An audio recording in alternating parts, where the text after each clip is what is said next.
krisis ekonomi, bikin warung makan sendiri dari kebun dan ternak di lahan sempit, bisa cuan tiap hari. Harga beras naik, cabai naik, telur pun ikut melambung.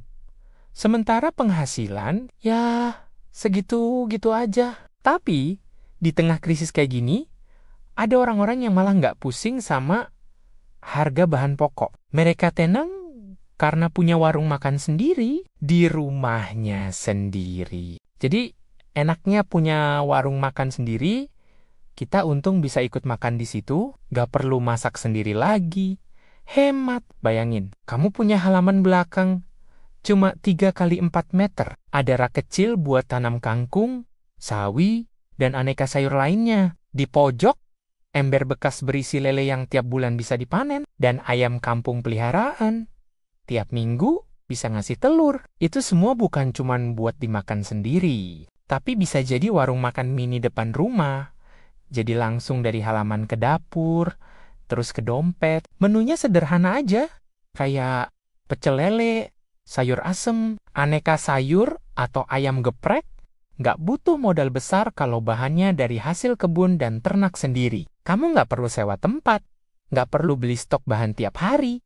Yang kamu jual bukan cuma makanan, tapi juga cerita kemandirian. Dan yang menarik, pelanggan justru datang bukan karena harga murah, tapi karena mereka tahu ini makanan yang tumbuh dari tangan sendiri, organik, segar, dan penuh perjuangan. Kamu jadi contoh nyata bahwa krisis bukan alasan untuk menyerah, tapi momentum untuk mandiri.